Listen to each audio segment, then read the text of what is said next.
everybody. Welcome to another bonus episode of What a Hell of a Way to Dad. It is Francis and Nate, and we are here to once again explore the great unknown that is the Gen X mind. Nate, how are you doing today? I'm doing all right. I mean, I think that it's pretty obvious that with the days getting longer and the weather getting warmer, that there's an uptick in both mood and energy levels for me. Pretty tired just in general because I have a child that wakes up in the middle of the night, but it's amazing how those conditions aren't really any different than they were 2 months ago, but an hour and a half of more daylight per day means I'm like getting more stuff done and feeling better. It's just, wow, who would have thought? We are in fact solar powered as sentient beings. Yeah, I went through my depression. I hate January and February. March 1st came, and it was a perfect March 1st weather because it was cold but brilliantly sunny. So that all right, it's 30 degrees. It's going to get to maybe about 42, but it's really sunny outside. You can kind of feel spring coming, and I know that St. Louis still gets that freak ice storm in April every once in a while, but it's here. We're almost there.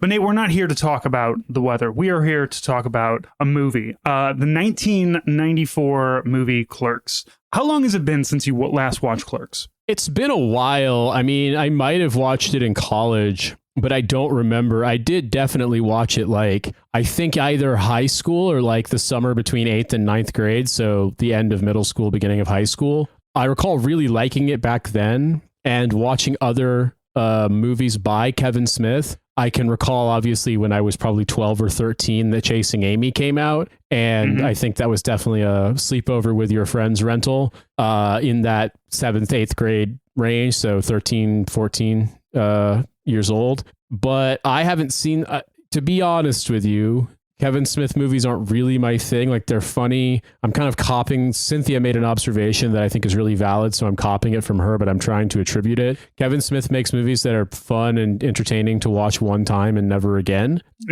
Yeah, because you start watching them too much and then you get into it a little too much. Well, I mean, do we want to just do a once over on the plot of this film before we talk about our commentary of it? Because I mean, obviously I remember liking it. And so all this stuff is kind of a new, I remember seeing this as a, child still, as a young teenager. But then obviously watching it now as a grown up with a lot more perspective, a lot more life experience, and also just how much time has gone by so that, watching Clerks in 1999, it didn't feel like it was that different when you looked inside the, grainy black and white film shots of a convenience store than any convenience store or gas station I would have gone to in Carmel, Indiana, where I grew up.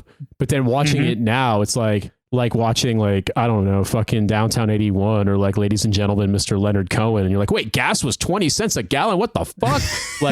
Cigarettes are under $2 a pack. Yeah, that's wild. A fountain drink or a Coke was 70 cents at a convenience store. I mean, I guess I can remember stuff being a quarter. There were when I was very young, I remember places selling there were things that were a nickel. There were little candies that you could reach in and grab them for 5 cents.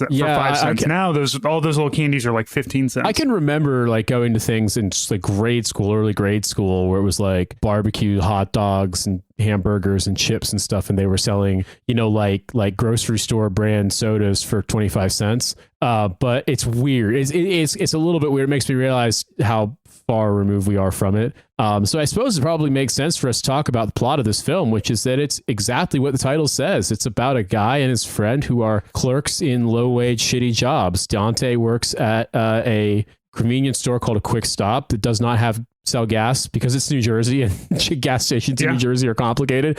And Randall, his friend, works in a video store right next to it, and neither of them really enjoy their jobs or dealing with customers.